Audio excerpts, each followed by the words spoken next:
Aleluya. Sí, es Marcos capítulo 9, del 14 al 29. Me indican cuando lo tengan.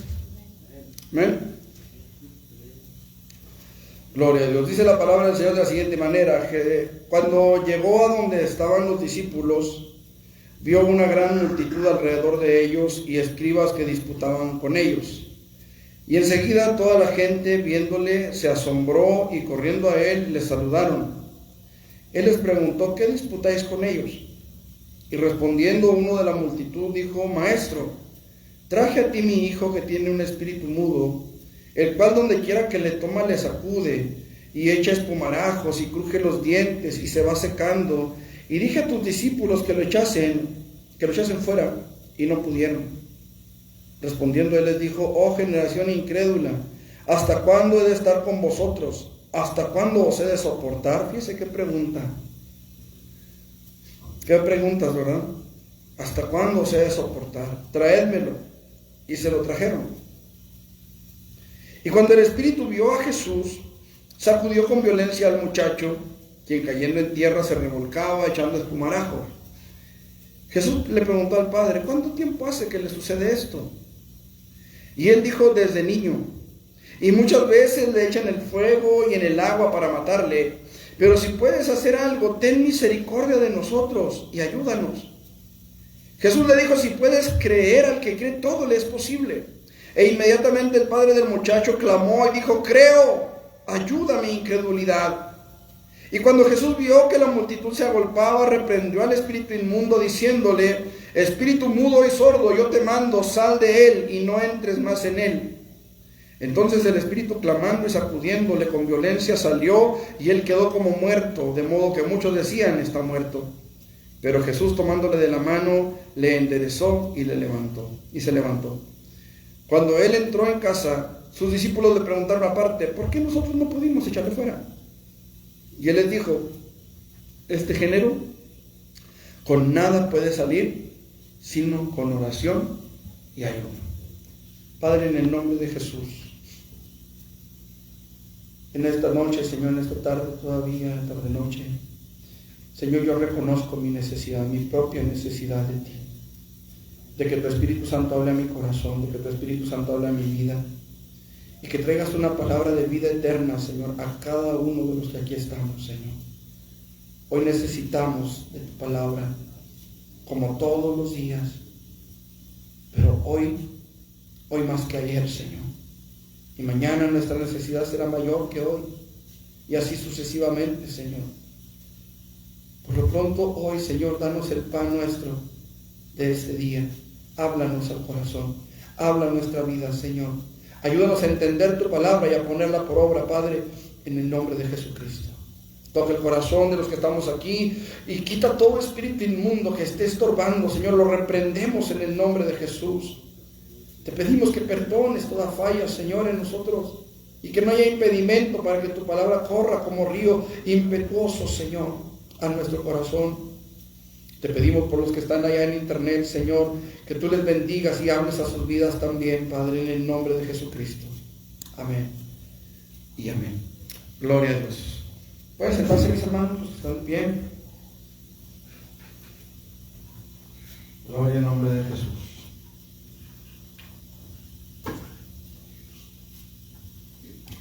Gloria a Dios. Hace algunos ayeres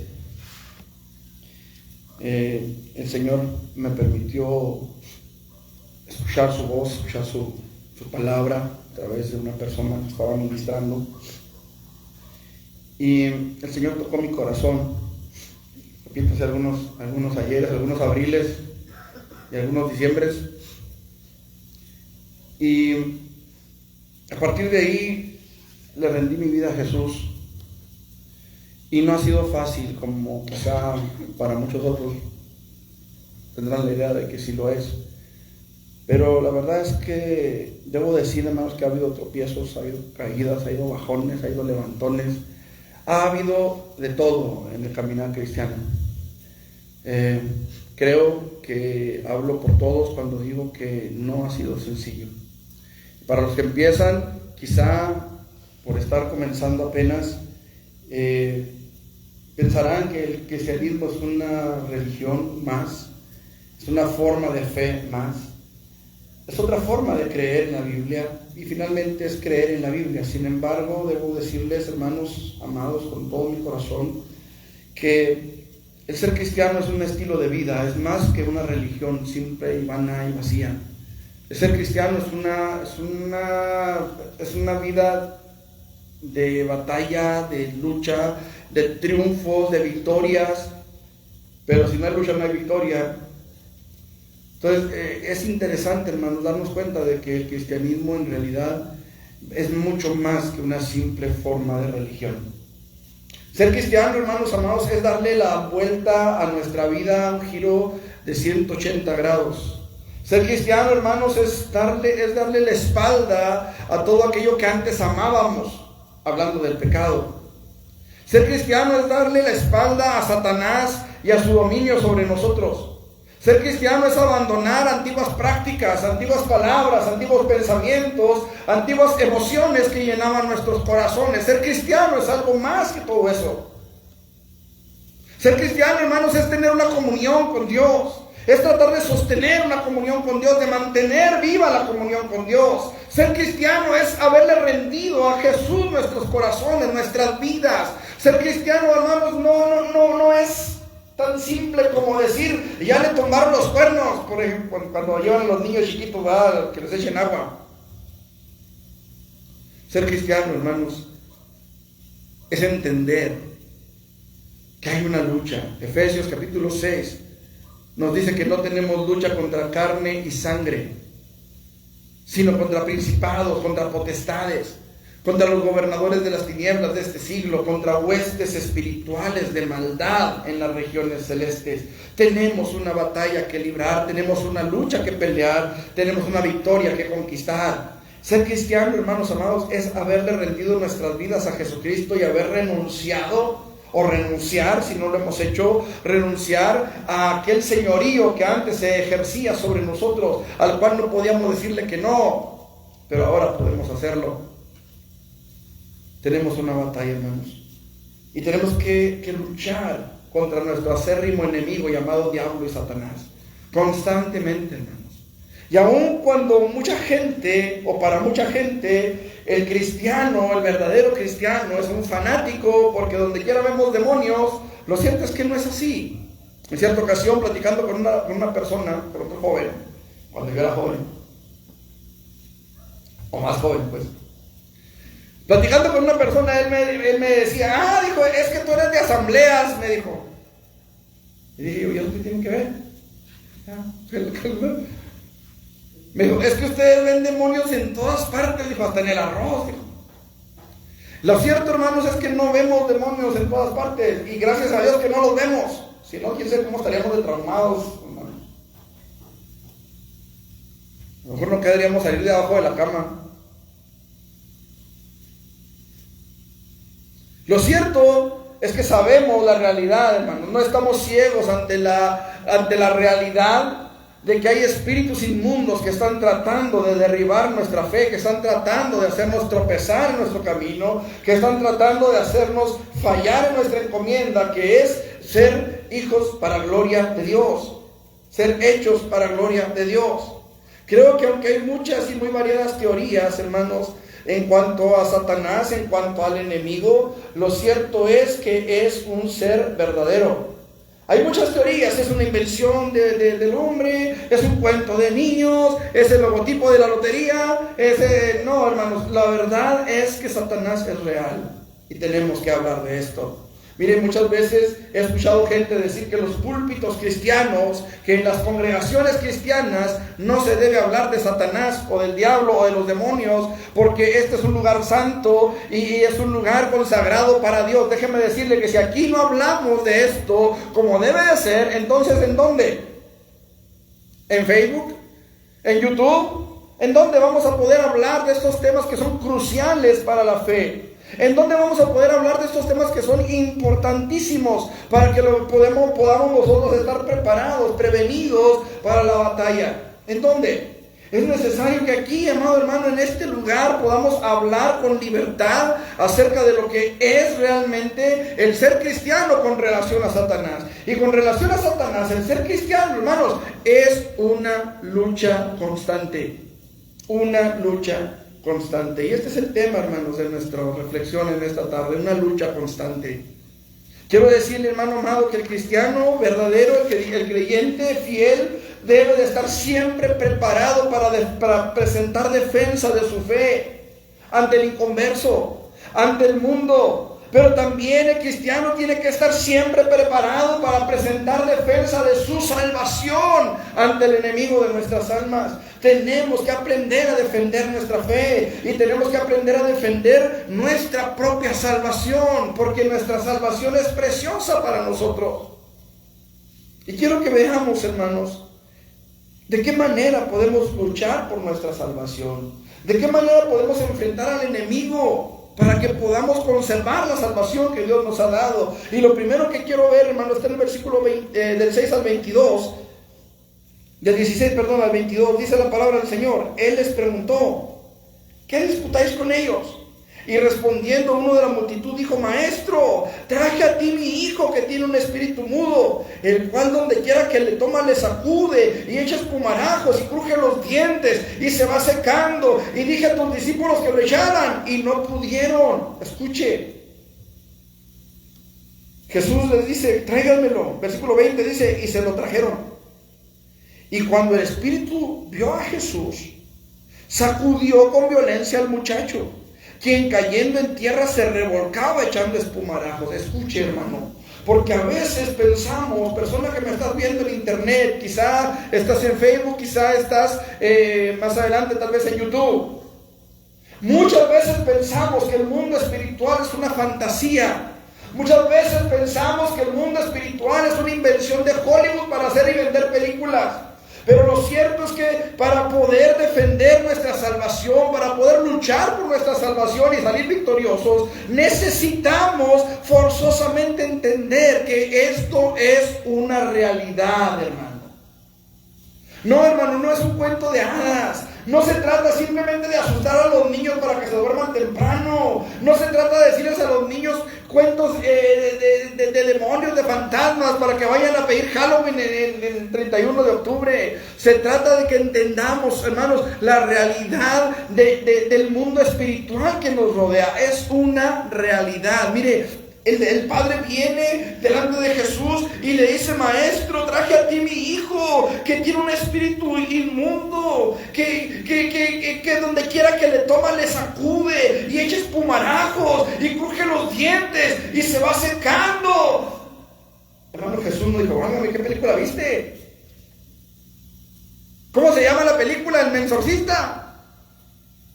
No, Jesús se la tomó en serio. Jesús se lo tomó en serio y él dijo: tráiganmelo. Y cuando se lo traen, el demonio ve a Jesús e inmediatamente se manifiesta aquel espíritu inmundo, porque es una realidad, porque es algo real, hermano. No es un cuento que alguien inventó. Hemos visto en Hollywood, en la televisión, hemos visto películas que de vampiros, que de fantasmas, que de esto, que del otro, que ahorita las películas que hacen de terror son más de asco que de otra cosa. ¿No es cierto? Ya más que terror, ya provocan asco. Pero lo cierto es que por ese tipo de situaciones, de películas que se presentan, mucha gente ha dejado de creer en este mundo espiritual, en esta esfera espiritual. Mucha gente ya no cree que existe un diablo, que existen demonios. Mucha gente ya no lo cree, se ríe de esto. ¿Y sabe qué, hermano? Esta es una de las principales armas del enemigo. Imagine que usted, no sé, alguien por ahí le tiene rencor y le dice: donde quiera que te vea, te voy a dar un balazo. Y usted no lo cree. Usted sabe que esa persona es un cobarde, sabe que esa persona es un hablador, sabe que esa persona no... Y usted no le cree. Y no se previene. no tiene cuidado de que, ay, viene mejor le doy la vuelta. ¿Qué va a pasar? ¿Qué va a pasar si usted no cree que el tren lo puede despedazar y se pare en las vías del tren? Eso no va a hacer que el tren desaparezca, hermanos. No sé si me estoy explicando. He escuchado personas que dicen, yo no creo en la brujería para que no me afecte. Yo no creo en la brujería para que no me alcance. Yo no creo en la brujería para que no me dañe. Escuche, porque usted no necesita creer para que la brujería lo alcance. Usted no necesita creer para que la brujería lo dañe. Lo que usted necesita es creer para venir a los pies de Jesús y decirle, Señor, guarda mi vida, protégeme, ayúdame, guíame, hazme libre de cualquier intento del enemigo. Porque esto es algo real y mientras no lo entendamos vamos a estar expuestos. ¿Cuántos de ustedes han visto alguna vez un virus? Y no me refiero a los cantantes que había en los 60, ¿verdad? Antes así les decían aquí en México, los virus. No sabíamos hablar inglés, y en lugar de decirles los virus, les decíamos los virus. Yo no sé cuántos se acordarán. Bueno, no me refiero a ellos. Me refiero a los otros virus, a los que causan enfermedades. ¿Cuántos han visto un virus? De los que estamos aquí, ninguno. No los hemos visto. A lo mejor si hubiera un químico, un bacteriólogo, un infectólogo, un epidemiólogo, a lo mejor ellos los han visto en el microscopio. Pero usted y yo no los hemos visto nunca. Ahorita llegó la hermana Gloria, ¿verdad? Y me dice, así hermano, porque ando resfriada. ¿Cómo sabe que anda resfriada? No, porque así. O sea, nomás por eso sabe que anda resfriada. No, hay síntomas que están ahí. ¿Me explico? Ahora, esos síntomas que ella tiene le están diciendo que hay un virus en su cuerpo que le está provocando ese malestar. No necesita verlo para saber que trae un virus. ¿Qué está viendo? Está viendo los efectos de ese virus en su cuerpo. ¿Sí me explico? Cuando nosotros no damos por sentado o no entendemos que hay un mundo espiritual allá afuera, ¿qué sucede? Sucede lo que estamos viendo que está pasando en el mundo. Hermanos, amados, la violencia que crece, el crimen que no se detiene, los gobiernos que se corrompen, la gente que ya no ve por el bien de los demás. Estamos viendo el mover espiritual alrededor de nosotros, en nosotros mismos. Y esto es algo que mucha gente no ha logrado entender, que no necesita ver a los demonios para saber que existen. Con ver su obra en el hombre, con eso nos damos cuenta que son reales. Jesús inmediatamente dice al padre de familia, Jesús le preguntó al padre, ¿cuánto tiempo hace que le sucede esto? Y él dijo, desde niño. Y muchas veces le echan el fuego y en el agua para matarle. Jesús no le dijo, estás loco. Jesús no dijo eso. Jesús no le dijo, no hombre, ¿estás loco? Eso no pasa. Eso no es posible. Jesús no dijo eso. Jesús dio por sentado que era posible. Jesús dio por sentado que era posible. Dice, pero si puedes hacer algo, ten misericordia de nosotros y ayúdanos. Y Jesús le dice, si puedes, ¿qué cosa? Creer. Creer, si puedes creer. Lo primero que necesitamos entonces, hermanos, es entender, creer que esto es real. Porque tarde o temprano tendremos que enfrentarlo. Tarde o temprano tendremos que enfrentarlo. Mire, hay situaciones, hay cosas que a veces nosotros la pensamos para platicarlas. Porque sabemos que hay gente escéptica totalmente, que no quiere hacer caso, que no quiere creer, que piensa que es fantasía. Cuando estábamos en la sierra, teníamos lo que era la casa pastoral, eran 2 cuartos, uno grande que dividimos en 2 y otro más pequeño que era la cocina, que era la entrada, y construimos un bañito a un lado de la cocina. Y cuando nosotros nos fuimos a vivir para allá, mi esposa y yo, y la niña, en aquellos entonces era Judith, que tenía 1 añito, 1 año y medio, y Estábamos arriba de un cerro. Los que conocen Uluachi saben cómo está la ubicación del templo. Ahí en Uluachi está arriba de un cerro, una loma. Y hacia los dos lados, pues está así, ¿verdad? O sea, está de bajada, está en alto.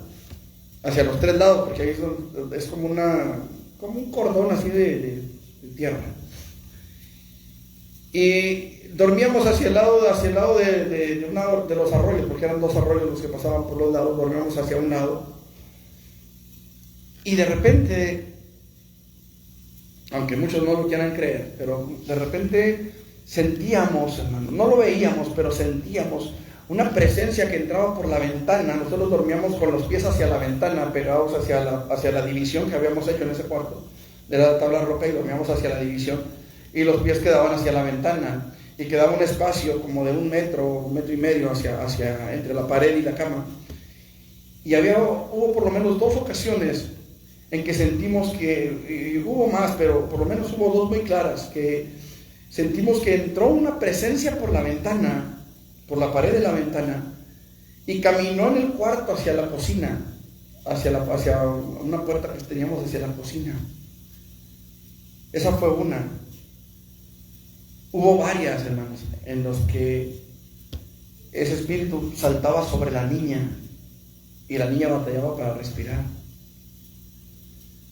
Y ahí los tiene, hermanos, las 2, 3 de la mañana, reprendiendo demonios, orando para que Dios limpiara ese lugar. Un día con todo mi corazón le dije al Señor: Señor, ¿por qué nomás a nosotros? También la iglesia, que también ellos se levanten. Pues, ¿cómo que nomás nosotros? Porque la iglesia no se daba por enterada, no nos creían. De repente, hermanos, había una persona que gritaba de una forma tan horrible. Siempre gritaba en la mañana, en la madrugada, pero unos gritos horribles. Un día llegó una hermana que visitaba a mi esposa, y entre las dos se iban a visitar a los hermanos de la iglesia y hacían oración en las casas. Llegaron la hermana Juanita, ya falleció. Llega la hermana Juanita por mi esposa, y se fueron a orar por una persona que tenía diabetes. Y resultó que no era diabetes, era diablitis. Estaba pero endemoniada la persona. Son casos, hermanos, que son casos reales, que nosotros los vivimos, que nosotros los experimentamos, que nadie nos los dijo. ¿Son experiencias feas? Sí, son experiencias feas. Y si aquí hay alguien que lo haya vivido, lo va a entender. Si no lo han vivido todavía, pues no lo entenderán quizá, hasta que les toque, si es que les toca alguna vez, esperemos que no. Pero si ya les tocó, saben que no es fácil, que no es agradable. A las 2, 3 de la mañana sentir esa presencia ahí, no es agradable. Esto es real, hermano. Y así lo tenemos que ver, como algo real, como algo que de veras sucede. Si a usted no le ha pasado, ruéguele a Dios que no le pase. Pero el día que le pase, sepa que hay poder en el nombre de Jesús. Hay poder en el nombre de Jesucristo. Podemos luchar, hermano, por nuestra salvación, entendiendo que esta es una necesidad real. En segundo lugar, hermano, tenemos que entender también, versículo 18. Dice: el cual donde quiera que le toma le sacude y echa espumarajos y cruje los dientes y se va secando. Y dije a tus discípulos que lo echasen. ¿Y qué? Y no pudieron. Una cosa que tenemos que entender, hermanos, si queremos vencer en la batalla por nuestra salvación, por nuestra alma, tenemos que entender que solos no podemos. Tenemos que entender que solos no podemos. Qué tremendo es ver grandes siervos de Dios que han caído. Grandes siervos de Dios que se han derrumbado en sus ministerios, que han estado en lo más alto, por decirlo de alguna manera, en el ranking de los predicadores, y de repente los vemos en lo más bajo, caídos, derribados, vencidos. ¿Por qué? ¿Qué sucede con esto? ¿Por qué hay tantos malos testimonios en internet que circulan por todo el mundo, poniendo en evidencia a grandes siervos de Dios? ¿Por qué sucede esto, hermanos? ¿Sabe por qué sucede? Porque nos confiamos, porque pensamos que podemos, porque pensamos que al cabo el diablo me hace los mandados. Hemos escuchado testimonios de gente, hermanos, que en un momento se paraban frente a multitudes. Algunos de ellos decían: si se me aparece el diablo me le monto encima y lo domo, y no sé qué tanto se decía de ellos, o decían ellos mismos. Y de repente los vemos caídos, borrachos, en las drogas, en el adulterio, en diferentes situaciones. ¿Por qué? Si eran grandes siervos. ¿Por qué? Si eran grandes hombres de Dios que predicaban la palabra con autoridad, que predicaban la palabra, hermanos, y vivían en la palabra aparentemente, y de repente los vemos derribados. ¿Por qué? Porque se confiaron, porque pensaron que podían, porque pensaron que la unción que habían recibido era lo suficiente. La palabra es clara: los apóstoles no pudieron. No pudieron. ¿Por qué no pudieron? Porque el Espíritu Santo no había venido sobre ellos. Ahora usted y yo tenemos la ventaja de que el Espíritu Santo está en la iglesia, pero no podemos caer en el error de pensar que no le necesitamos más, de pensar que ya vencimos, de porque un día tuvimos una tentación y salimos airosos, vencimos, gloria a Dios. No por eso podemos confiarnos. Necesitamos entender la realidad de que necesitamos depender siempre del poder de Dios derramado en nuestras vidas por el Espíritu Santo. No podemos hacer a un lado la presencia del Espíritu Santo. No podemos dejar al Espíritu Santo. No podemos separarnos de Él. El que habita al abrigo del Altísimo morará bajo la sombra del Omnipotente. Qué importante es que entendamos esta relación que tenemos con Dios, de dependencia de Él, que no somos capaces, ni lo vamos a hacer jamás, de vencer si no estamos a su lado. ¿Me estoy haciendo entender? Es importante, hermanos, que entendamos esta realidad. No somos tan fuertes, no somos tan sabios, no somos tan inteligentes. Todavía estamos en este cuerpo de barro. Todavía estamos en una carne débil que necesita del poder de Dios para vencer el pecado. Todavía necesitamos revestirnos. Escuche, la palabra revestir quiere decir cubrir. Necesitamos revestirnos del nuevo hombre creado según Dios, conforme a la santidad y la verdad de Dios. Necesitamos depender de Él. Nunca podemos, hermano, hacer nada si el Espíritu Santo no va con nosotros. Moisés le dijo al Señor, le dijo: si tu presencia no ha de ir con nosotros, entonces no nos saques de aquí. Porque Moisés sabía que el pueblo por sí solo no iba a poder conquistar la tierra prometida. Moisés sabía que el pueblo por sí solo no iba a llegar a la meta. Es más, Dios los regresó de la entrada. 40 años al desierto por todas sus rebeliones. Me ha tocado escuchar testimonios de diferentes personas.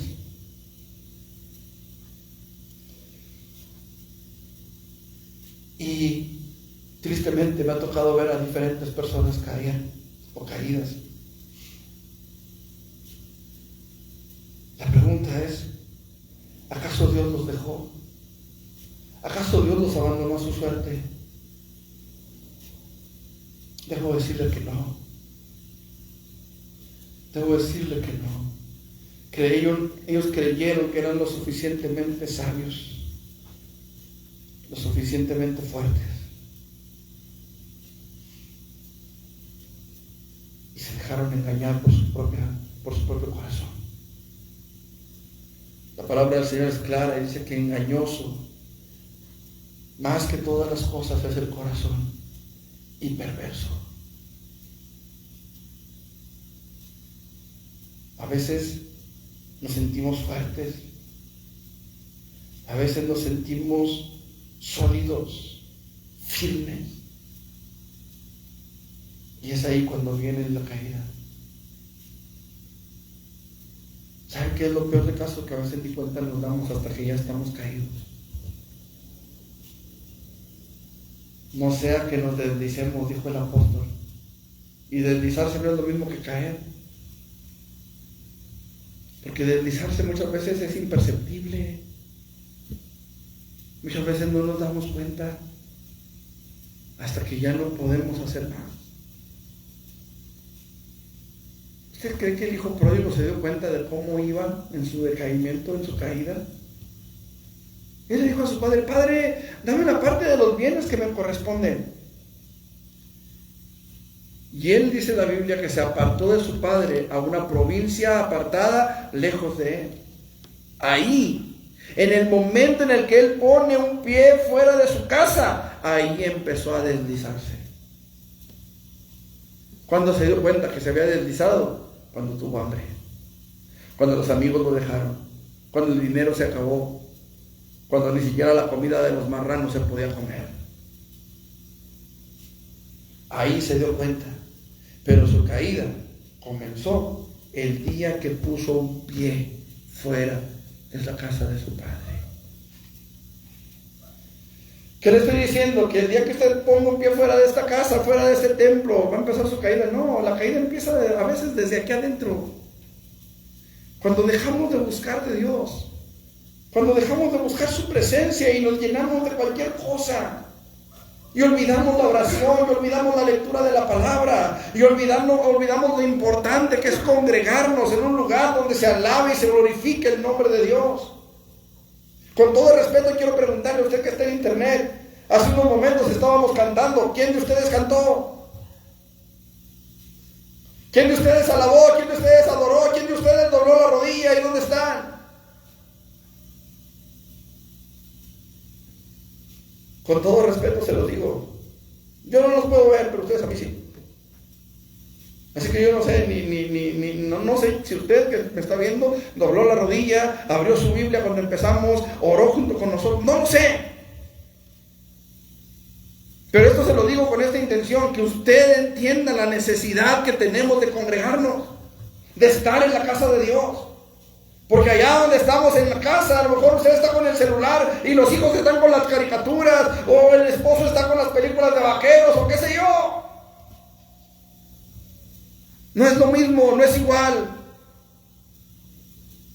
Pero qué importante es que nos demos cuenta de esto. Necesitamos la presencia de Dios si es que queremos vencer en la batalla por nuestras almas. Esto es indispensable que lo entendamos, hermano. Ahora, repito, lo digo con todo respeto y sin ánimo de pisarle los callos a nadie, pero si se los estoy pisando, ni modo, es el Espíritu Santo que me puso esto en el corazón. Le he dicho en otras ocasiones: si siente que algo estoy diciendo por usted, téngalo por seguro, es por usted. Pero no soy yo, es el Espíritu Santo. Pero yo quiero que entendamos, y creo que es el Espíritu Santo el que me está moviendo a esto, a que entendamos que le necesitamos. Y que tenemos una ventaja enorme que en este momento los apóstoles no tenían. El Espíritu Santo está con nosotros. En este momento, hermanos, Jesús estaba arriba de un monte con Pedro y con Juan.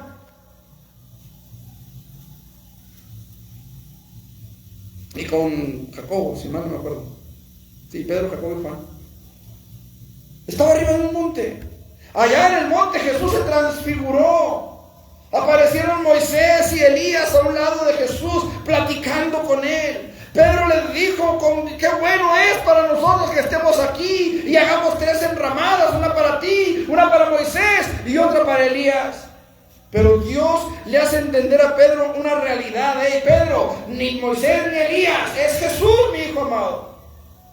Y vienen y bajan del monte, y la palabra del Señor dice: cuando Jesús llegó a donde estaban los discípulos, vio una gran multitud alrededor de ellos y escribas que disputaban con ellos. Y enseguida toda la gente, viéndole, se asombró. ¿Por qué se asombró la gente? ¿Por qué se asombraron?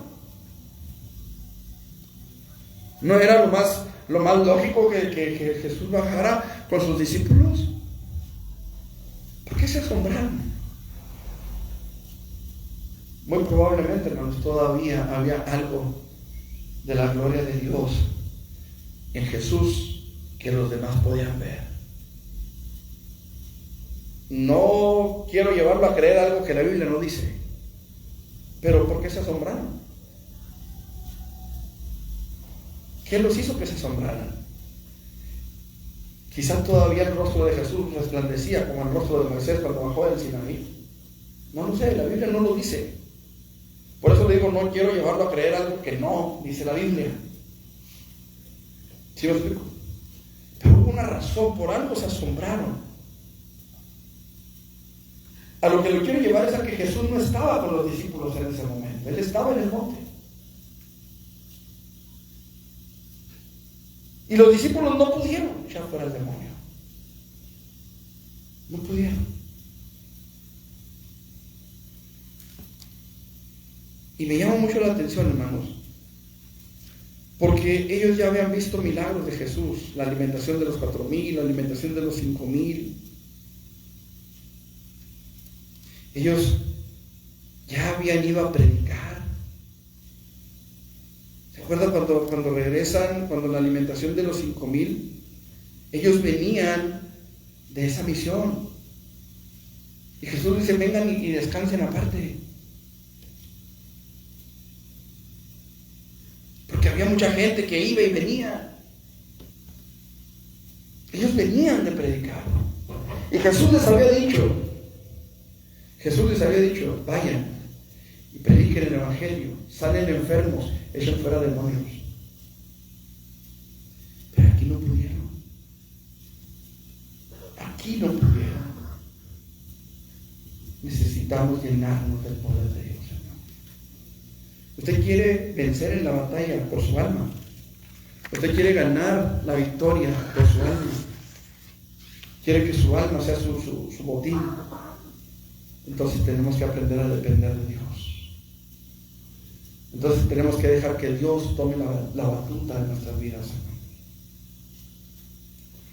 En tercer lugar, podemos luchar por nuestra salvación y vencer, hermanos. Versículo 29. Y les dijo este género, con nada puede salir, sino con oración y ayuno. ¿Cómo podemos vencer, hermano? Aquí la Biblia no me dice, no me enseña que tenga que vivir en un ayuno permanente. Yo sé, hermano, que tenemos que orar sin cesar, pero no se refiere a que no vaya al trabajo por estar orando. Se refiere a mantener viva nuestra comunión con Dios. ¿Cómo mantenemos viva nuestra comunión con Dios, hermano? A través del ayuno, a través de la oración, a través de la lectura de la palabra, a través de congregarnos y recibir palabras de Dios. Es así como mantenemos viva nuestra comunión con Dios. Hermanos, Jesús se la pasaba orando, predicaba, pero oraba, enseñaba, pero oraba, ayunaba. No sé, la Biblia no me dice si volvió a ayunar después del primer ayuno de 40 días, pero muy probablemente lo hacía. Él mantenía viva una relación con Dios, con el Padre. ¿Se acuerda cuando resucitó a Lázaro? Ahí en el Evangelio de Juan. Jesús llega a la tumba y llora al ver la conmoción que hay ahí, profundamente conmovido. Fue a la tumba y lloró, y la gente dice, miren cómo le amaba. Pero Jesús levanta la voz y dice, Padre, yo te doy gracias por haberme oído. ¿Se acuerdan? Pero dice otra cosa. Yo sabía que siempre me oyes, pero lo dije por causa de toda la muchedumbre, para que sepan que hay comunión, que hay relación, que no es una simple religión, sino que verdaderamente hay unidad entre el Padre y el Hijo. Hermanos, hoy nosotros necesitamos mantener viva nuestra comunión con Dios, y sobre todo, hermanos, sabiendo que tenemos poco tiempo para prepararnos. La salvación de nuestras almas, hermanos, la consumación de nuestra salvación está próxima. Jesús viene por su pueblo. Jesús viene por nosotros. Y necesitamos estar preparados para su venida. Este es el tiempo decisivo. Este es el tiempo que nosotros necesitamos afirmar en nuestro corazón. Este es el tiempo que nosotros necesitamos dedicar para la gloria de Dios, para afirmar nuestros pasos en Jesús, para despojarnos de todo lo que estorba. Dice la palabra, despojémonos de todo peso y del pecado que nos asedia. Y ya lo hemos explicado. Hay una coma y hay una I que hace una conjunción de palabras que al mismo tiempo hace una separación de conceptos. Tenemos que separarnos, que apartarnos del pecado, pero también de todo peso. Quiere decir que no todo el peso es pecado, aunque todo pecado es un peso. No sé si me expliqué. Pero a veces venimos cargando con cosas, hermanos, que no necesariamente tienen que ser pecado. A veces venimos cargando con un rencor. Eso sí es pecado. Venimos cargando con rencor contra el papá, contra la mamá, contra el tío que abusó de mí, contra el primo, contra el hermano. Y son cargas que tenemos que despojarnos de ellas. Pero a veces no es un rencor. A veces es un sentimiento personal que no necesariamente es un pecado, pero que me está estorbando en mi caminar. A veces es un pasatiempo que me está estorbando en mi relación con Dios. ¿Cuánta gente prefiere irse a un juego de fútbol, por ejemplo, que venir al templo? O de béisbol, o de básquetbol, o de lo que sea. ¿Cuántas veces tenemos un programa en la televisión que estamos viendo y hoy se termina y está bien interesante, que es el día de culto? Híjole, no, pues bueno, al culto voy después, al cabo Dios sabe que está muy buena la novela. ¿Ah? Cuando juegue el América. A los que le van a la América,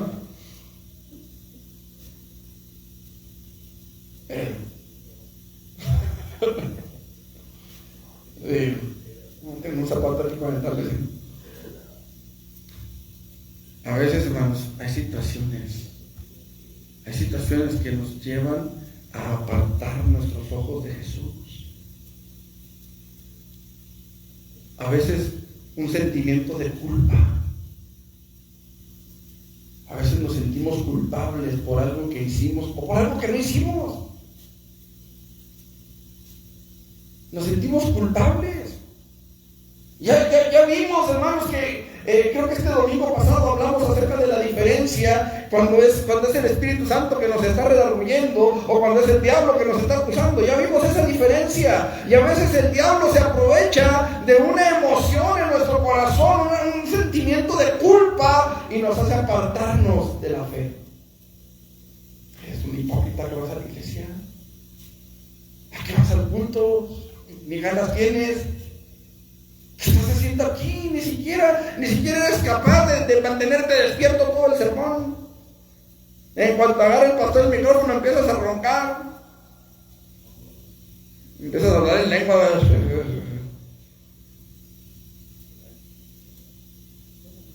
A veces el diablo es capaz, hermanos, de manipular nuestras emociones de tal manera que nos hace sentir culpables. Y esa culpabilidad a veces nos hace apartarnos de Dios. Adán, ¿dónde estás tú? Tuve miedo. Y me dijo, ¿por qué tuviste miedo? Es que estaba desnudo. ¿Quién te enseñó que estabas desnudo? ¿Quién te acusó? ¿Quién puso ese sentimiento de culpa en tu corazón? Qué importante, hermano. Qué importante es que nosotros entendamos que necesitamos mantener viva nuestra comunión con Dios. Y a veces hay cosas que afectan esa comunión con Dios.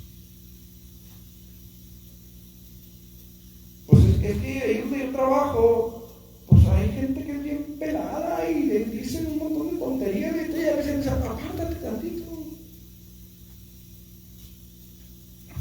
busca a Dios. Es que las personas con las que me siento a comer, pues siéntate con alguien más. Es que no tengo dónde más. Bueno, pues ni modo, aguanta, pero aguanta vara. Busca a Dios. ¿Me explico? Límpiate de toda esa suciedad. En el momento en el que puedas, Señor, perdóname por estar aquí oyendo a estos bárbaros, estos barbajanes, estos barrabases, no sé cómo le quiero presentar a esa gente a Dios, pero dígale, Señor, límpiame. Tengo que mantenerme limpio, tengo que mantenerme santo, tengo que mantenerme en tu comunión, Señor, en comunión contigo. Esto es indispensable, hermano, para la victoria que esperamos tener. Tenemos muy poco tiempo, hermano. El diablo sabe que le queda poco tiempo. A veces somos nosotros los que olvidamos esta verdad, que el diablo sabe que le queda poco tiempo. A veces a nosotros se nos olvida y le damos rienda suelta, lo dejamos actuar, lo dejamos moverse, porque a veces no somos capaces de perdonar, por ejemplo, una ofensa. ¿Sabe usted que hay personas que en el corazón tan duro que batallan para perdonar 20, 25, 30 años y todavía no se les olvida lo que les hicieron? Ahora, el perdón no tiene que ver con el olvido. Perdonar a alguien, hermano, no significa olvidar, significa que te acuerdas, pero ya no te duele, porque ya perdonaste, ya puedes saludar a esa persona, ya la puedes ver y ya no te dan ganas de vomitar, ya la puedes ver y no se te revuelve el estómago, ya la puedes ver y puedes darle un abrazo fraternal porque perdonaste a la persona. Ahora usted dirá, no, pues qué fácil se dice. No, hermano, lo hemos practicado también. También lo hemos practicado. Gente que ha hablado mal de nosotros, gente que ha hablado mal de mi familia, y si me lo topo en la calle, lo saludo con agrado. Todavía les puedo decir, Dios te bendiga de corazón. Y no me refiero nomás a una persona de por aquí del barrio, me refiero a otras personas también. Y dije también. Tenemos que aprender a soltar todo eso. Dice el apóstol Pablo que nos perdonemos unos a otros para no dar lugar al diablo. Para no dar lugar al diablo. El problema con el diablo, hermano, es cuando se le da lugar. Alguien dijo alguna vez que Jesús es todo un caballero, porque Él está a la puerta. Y dice, yo estoy a la puerta y llamo. Si alguno oye mi voz y abre la puerta, entraré a Él y cenaré con Él y Él conmigo. Pero Él dice, si alguno oye mi voz y abre la puerta. Satanás, hermanos, es como las cucarachas. Una rendijita que encuentra abierta. Y para cuando usted ve una cucaracha, es porque ya está infestada. Es porque ya está infestada. De repente llega usted a la casa, prende la luz y sale el cucarachero. Y dice, ¿cuándo viene? ¿Cuándo se vino? ¿Quién sabe? ¿Por dónde entraron? Sabrá Dios, pero entraron. Por debajo de la puerta, por el caño.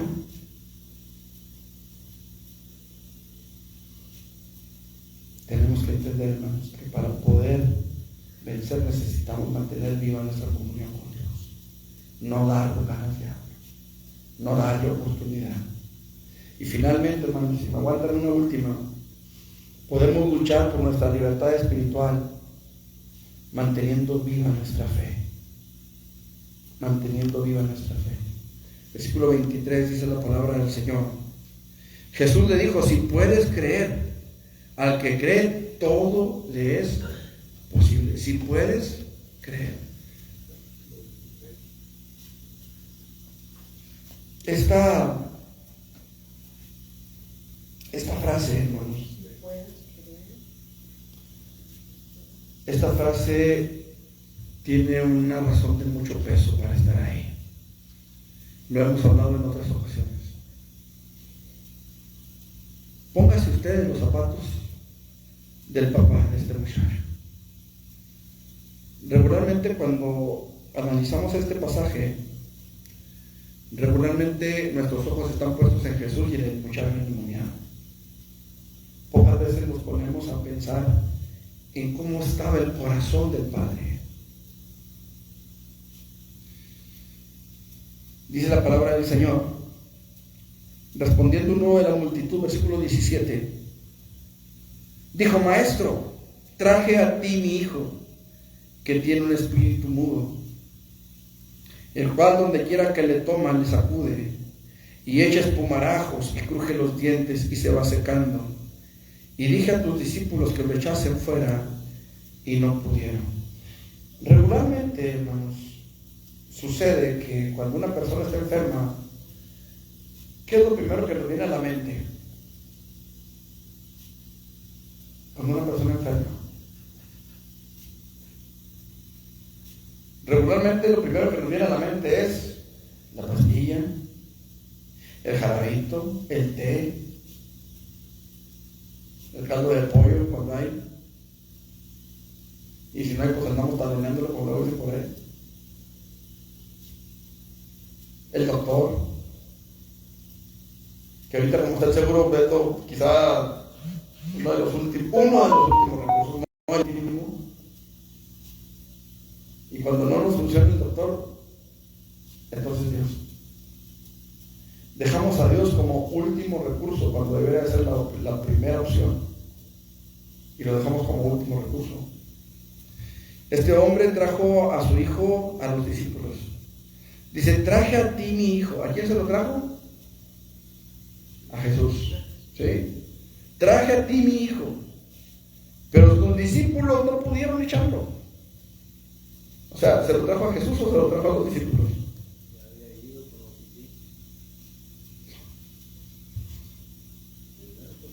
Primero fue a los discípulos. Traje a ti mi hijo, pero tus discípulos no pudieron. O sea, ya había venido a la iglesia, vamos. Ya había venido a la iglesia, había estado en un culto, 2 cultos, 3 cultos, pero no se podía hacer nada. No había un fruto, no había una respuesta en apariencia, no había nada. Y respondiendo él les dijo: escuche, oh generación incrédula, ¿hasta cuándo he de estar con vosotros? ¿Hasta cuándo os he de soportar? Tráiganmelo. Yo quiero que usted note la autoridad con la que Jesús está hablando aquí. El poder que Jesús está derrochando aquí al decir este versículo. Oh generación incrédula, ¿hasta cuándo he de estar con vosotros? ¿Hasta cuándo os he de soportar? Yo quiero que usted vea el derroche de autoridad de Jesús. ¿Sí? Cómo Jesús se planta firmemente, toma esa autoridad que es de él y manda a traer al muchacho. Y se lo trajeron. Y cuando el Espíritu vio a Jesús, sacudió con violencia al muchacho. Escuche, hermano. Y vea la escena, póngase en los pies del papá, otra vez, póngase en los zapatos del papá. Viene a la iglesia y no pasa nada. De repente Jesús se manifiesta, el Espíritu Santo se manifiesta y el espíritu inmundo toma al muchacho. Qué desplante del demonio. ¿No me parece?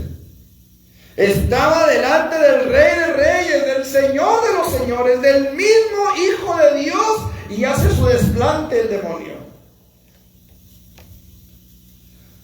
Hace su desplante, hace su show delante de Jesús. Oiga, si yo fuera el demonio, yo hubiera escondido de Jesús, no hubiera hecho ningún desplante de esos ahí. ¿Sabe qué hizo el demonio? Se le puso al tú por tú a Jesús. Ahora vuelvas a poner los zapatos del papá. Más bien no se quite los zapatos del papá. Ya vine a la iglesia, Señor, ya estoy delante de ti, Señor, y el demonio sigue tratando de dañar a mi hijo. ¿Cuántas veces hemos venido a los pies de Jesús, hermanos? Y parece que el problema no termina. Y parece que el problema se agrava. ¿Cuántas veces hemos escuchado testimonios de esposas desesperadas porque oran por sus maridos y parece que oran para que vayan y se emborrachen más? Parece que oran y para que vayan y sigan drogándose los hijos, para que sigan los problemas en su matrimonio, para que sigan los problemas en su trabajo. Oramos y pareciera, hermanos, que nadie nos oye, pareciera que nuestra voz no logra atravesar el techo. Traje a ti mi hijo y tus discípulos no pudieron echarlo fuera, pero si tú puedes hacer algo, ayúdanos. Tráiganme al muchacho, dijo Jesús. Y en ese momento el demonio toma al muchacho. Y luego Jesús hace que el Padre, escuche, hace que el Padre recuerde todo lo que ha vivido. ¿Cuánto tiempo hace que le sucede esto? Esa pregunta, hermano, esa sola pregunta, hizo que el Padre recobrara o remembrara todo lo que había vivido con su hijo anteriormente. ¿Sí me explico? Cuando usted se pregunta, bueno, ¿desde cuándo mi hijo está enfermo? Usted va a empezar a ver, basta cuando el niño comenzó con los primeros síntomas. Yo me acuerdo perfectamente cuando Miguel comenzó con los síntomas de la insuficiencia renal. Estábamos en unos bautizos. Salió Miguel de la alberca y estábamos ya comiendo. Miguel venía a comer y de repente empezó con un calambre en una pierna. Ese fue el primer síntoma que tuvimos de su insuficiencia renal. Me acuerdo que la salvavidas empezó a regañar, la jefa de los salvavidas empezó a regañar al salvavidas que estaba ahí porque no se dio cuenta que Miguel traía un calambre. Pensaba que el calambre le había dado dentro de la alberca. Gracias a Dios no fue así. ¿Cuánto tiempo hace que le pasa eso? Miguel tiene 5 años de trasplantado. Tiene 6 años tratando la insuficiencia. Y tiene más de 6 años que le vinieron los primeros síntomas. Lo recuerdo a la perfección. ¿Cuánto tiempo hace? Dijo Jesús. ¿Qué le pasa a esto? El padre inmediatamente se fue y dijo, Señor, desde niño. Hay otro pasaje que dice desde la mocedad de su juventud, de su mocedad. Desde niño, dice, hermanos. Y muchas veces le echan el fuego y en el agua para matarle. Imagínese esto desde niño. Imagínese, no sé, a Jimena. Desde niño, y muchas veces le echan el fuego para matarle o en el agua. Imagínese eso. Desde niño. Quiere decir que aquí ya era un joven, si no es que un adulto. ¿Cuánto tiempo tendría el padre batallando con esto? ¿Con cuántos médicos habría ido? ¿Con cuántos brujos? ¿Con cuántos hechiceros? ¿Con cuánto curandero? ¿Con cuánto, diríamos ahorita, ¿no? ¿Con cuánto chochero? ¿Con cuánto tratamiento? ¿Con cuánto medicamento? ¿Con cuántas cosas habrá probado? Desde niño. Pero, si tú puedes hacer algo, ten misericordia de nosotros y ayúdanos. Y Jesús le dijo, si tú, a pesar de todo eso, si a pesar de que desde niño, si a pesar de que ya anduviste aquí, anduviste allá, si a pesar de que ya lo trajiste a la iglesia, si a pesar de que delante de mí el demonio ha tomado a tu hijo, si a pesar de todo eso tú puedes creer. Ya entendimos por qué le dices eso. Ya entendimos por qué le dices si puedes. Porque muchas veces, hermanos, las batallas, las luchas tan fuertes que llevamos menguan la fe, drenan nuestra fe. Pero tenemos una batalla que librar y un trofeo que ganar, y ese trofeo es nuestra salvación. Retén lo que tienes para que ninguno tome tu corona. Retén lo que tienes para que nadie robe tu salvación. Retén lo que tienes para que puedas entrar por las puertas de la ciudad. No es fácil, no es sencillo. A veces cuesta lágrimas, a veces cuesta doblar la rodilla, a veces cuesta tener que ayunar, a veces cuesta tener que sacrificar horas de sueño para estar clamando delante de la presencia de Dios. Pero vale la pena, porque nuestra salvación está frente a nosotros, porque el tiempo de nuestra redención está cercano, porque el tiempo de la venida de nuestro Señor por nosotros está a las puertas, porque pronto volaremos y estaremos con nuestro Dios para siempre. Pero es necesario que luchemos por nuestra salvación, que nos esforcemos en mantener viva nuestra comunión con Él, que mantengamos viva nuestra fe, que entendamos que solos no podemos, que nos demos cuenta de que todo esto es real, hermano, de que todo esto es real. En este momento, hermanos, hay mucha gente que va de camino al infierno porque no han entendido que esto es real. Yo espero que usted y yo, hermano, y usted que está en internet, podamos entender la realidad de las cosas que están pasando.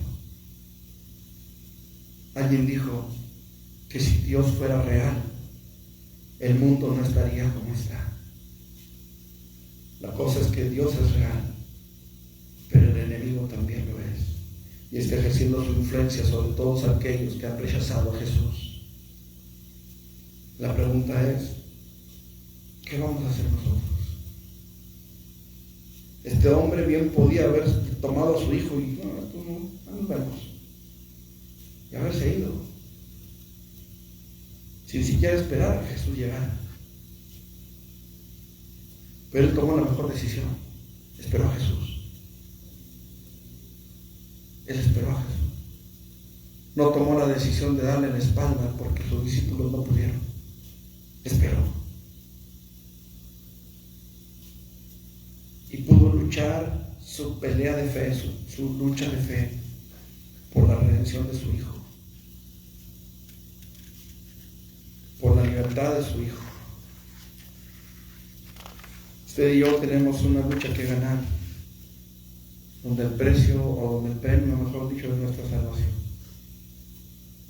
Yo quiero invitarle, hermano, para que no dejemos de luchar, para que busquemos siempre estar en comunión con Dios, para que cuando la trompeta suene, usted y yo podamos ir. Póngase sobre sus pies. Si usted que está en internet, quizás es la primera o segunda vez que escucha la palabra del Señor, y no ha rendido su vida a Jesús, quiero decirle que este es el momento en el que usted lo puede hacer. Este es el momento en el que usted puede decirle: Señor, yo quiero ser salvo, yo quiero que tú seas el Señor de mi vida, yo quiero que tú perdones mis pecados.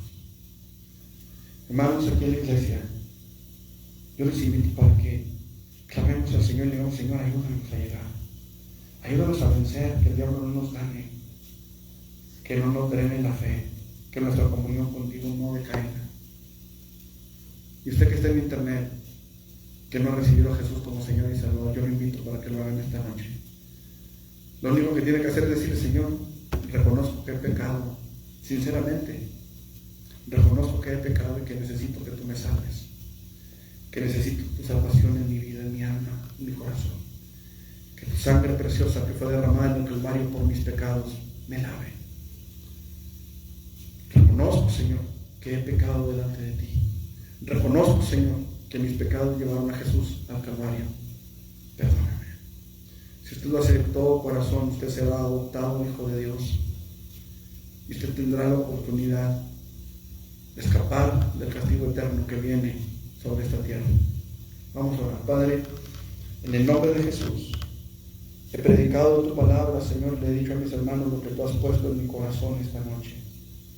Y quiero rogarte, Señor, por tu misericordia, en el nombre de Jesús, que nos ayudes a pelear la buena batalla, Señor. Que podamos llegar a tu presencia en aquel día, Señor, y no huir de ti avergonzados. Yo te ruego, Señor, en el nombre de Jesús, que tu Espíritu Santo llene nuestras vidas y que nos des la fuerza y el poder, Señor, para vencer toda tentación, para vencer al enemigo de nuestras almas, para que podamos llegar, Señor, a las moradas eternas. En el nombre todopoderoso de Cristo Jesús.